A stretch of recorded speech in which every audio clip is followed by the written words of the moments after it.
viewers, welcome to another section. Today we're going to be having an interesting discussion.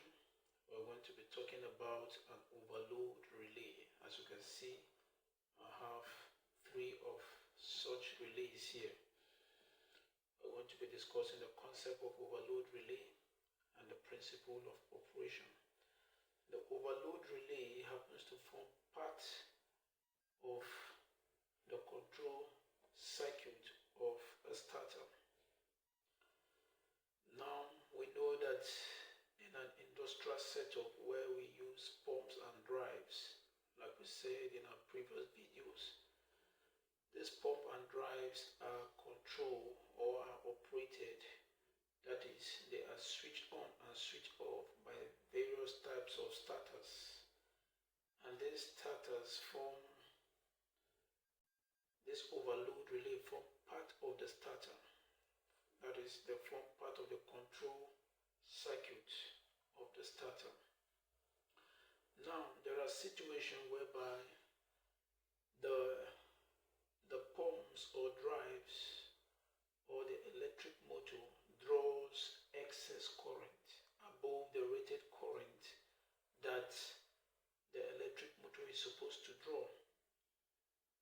That excess current that the motor draws, that is above the rated current, is what is referred to as the overload. That is to say, the load, the current drawn is above the load. So the excess current drawn by the motor is what is referred to as the overload. And this excess current that is drawn by the motor, by the electric motor, is capable of generating heat in the motor. And this heat that is generated can destroy the windings of the motor. And when the windings of the motors are destroyed, automatically the electric motor is damaged. So to provide a means to protect this excess current from entering the motor, that is where the overload relay comes in. So in a nutshell, the overload relay are protective devices. The overload relay is a protective device that protects the pumps and the drive from excess current. So we are going to take our time to explain the concept and also the principle of operation. Now, like I said, we have three of these overload relays here. They are in different shapes and sizes, but they perform the same function, and they have the same parts. It's just that they come in different size and form depending on the type of contactor they are to be connected with. Now, like we all know, the electric pumps and drives are being operated by the contactor. Now, this overload comes in different forms and sizes or shapes depending on the type of contactors they will be connected to. Like I said, I have a set of contactors here also that can accommodate this overload. Here, if you can see, this overload has 3 terminals.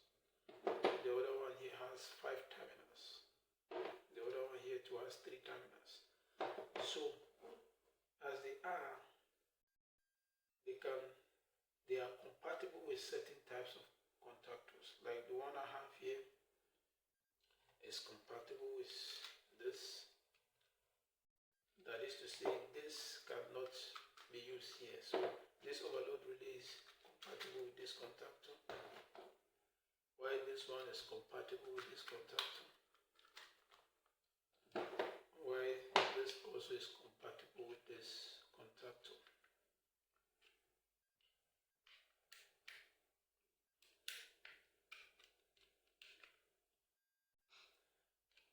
So you can see they come in various shape and size depending on the connected with. Okay, so now we know that various overload relays are designed for various types of contactors as well. So now before we discuss the principle of operation of this overload relays, I want us to have a close view of this overload relays. But before then, it's important we know that the overload relay consists of basically two parts that are important for us to know. One of the parts of the overload relay is the bimetallic strip. It is embedded inside the overload, this bimetallic strip I'm talking about. And also it has an auxiliary contact mechanism. All of these components are embedded in the overload relay. So the bimetallic strip or bimetallic alloy and also the auxiliary contact mechanism are the two important parts that are embedded in the overload relay. Now, what is a bimetallic strip? A bimetallic strip is simply a combination of two metals. Bi means two. It's a combination of two metals. And these two metals have different coefficient of expansion. One of the metal has a high coefficient of expansion and the other metal has a low coefficient of expansion. Like I told you, when excess current is drawn, that excess current generates heat. Now that heat generated heat up the bimetallic strip. Because the bimetallic strip, there is a winding on the bimetallic strip. That winding now absorb the heat and transfer it to the bimetallic strip. Now the heat is capable of bending the bimetallic strip. The reason why it's capable of bending the bimetallic strip is because of the different coefficient of expansion that these metals have. So when the bimetallic strip is heated up, it tends to bend towards the metal with a low coefficient of expansion. I'm going to explain that more when talking about the principle of operation. But we need to know that a bimetallic strip is a combination of two metals that have different coefficient of expansion. Now let's have a close view of this overload relays. Here we have one of the auxiliary contacts. Like I told you, the overload relay has an auxiliary contact mechanism. That is, it has auxiliary contact. We have normally closed contact and normally open contact. Here we have a stop push button, and here we have a reset button.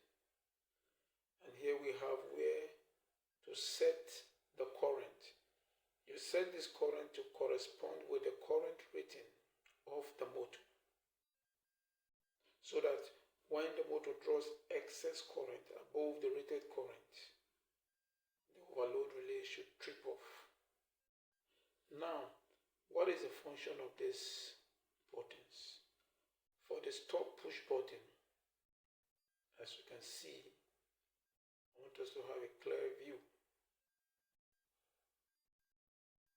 Sorry, I'm trying to get time for you to see what is written. Here we have stop.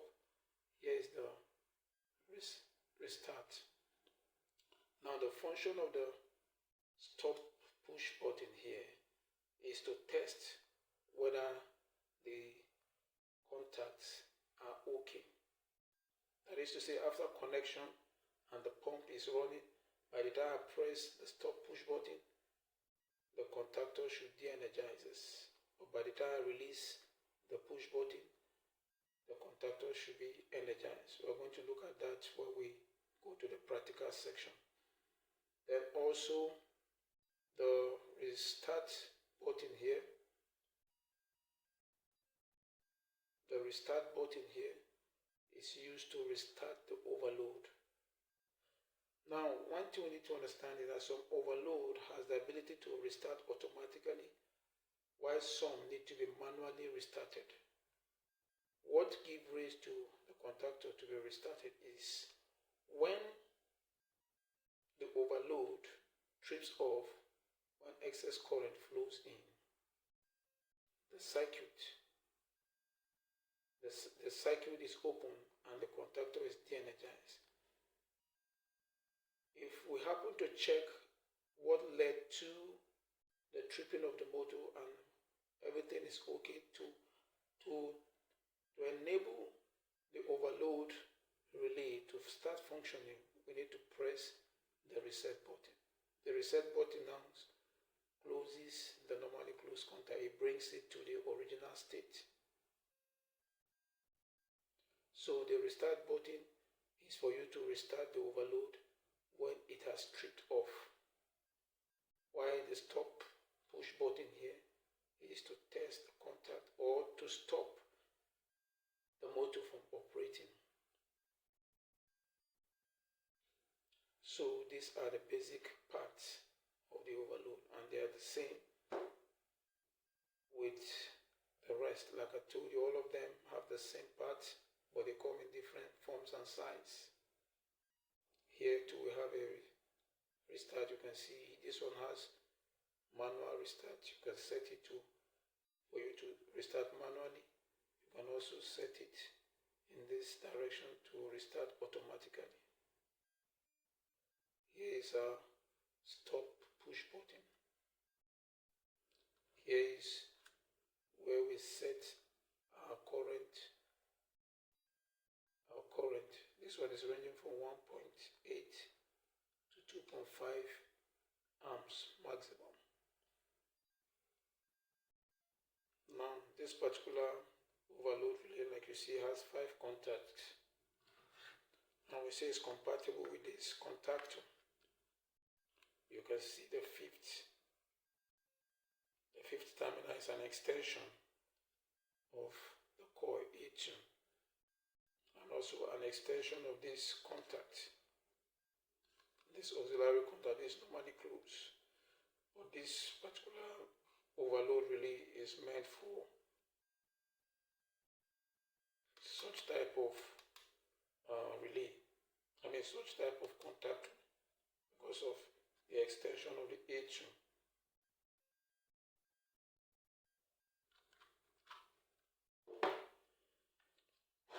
Also we have this other one too. It has the same part. Here is our reset button, stop push button, and here is where we can set the current. Here we have current ranging from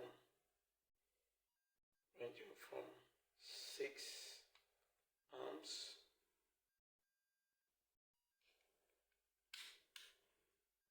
from 6 amps to 13 amps. Okay. Now let's explain the principle of operation. The principle of operation of this relay.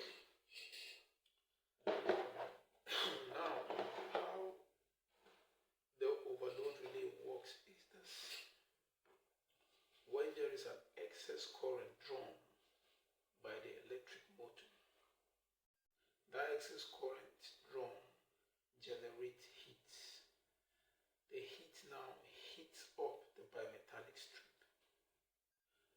When the bimetallic strip is heated, because of the nature of the bimetallic strip,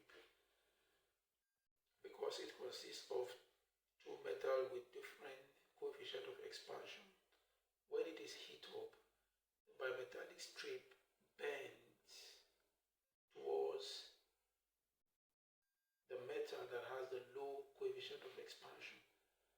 As it bends, it actuates the auxiliary contact mechanism. Now, when the auxiliary contact mechanism is actuated, the normally closed contact opens and the normally open contact closes. Now, told you, this is meant to trip off the electric motor. The connection to the A1 of the electric motor passes through this normally closed contact. Passes through it. So when this is closed and the motor is running, when this is closed and the motor is running and there is an excess current drawn, this normally closed contact opens as a result of the auxiliary contact mechanism that is actuated by the bimetallic strip. And when this is open, the contactor de-energizes, preventing supply of current to the electric motor. So there is no power supply to the electric motor when this normally closed contact is open.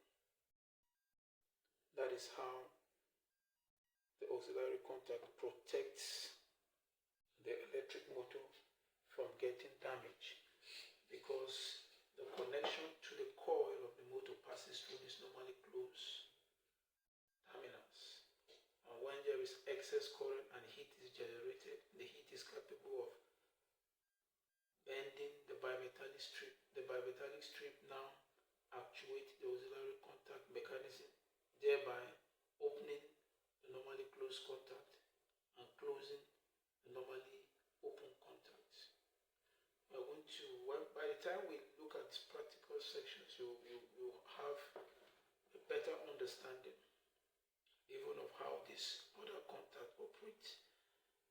Because when there is a fault and the overload trips off, this particular normally open contact are being utilized to switch on the fault light. So by the time we look at the practical section, I believe you have a vivid understanding of this particular concept.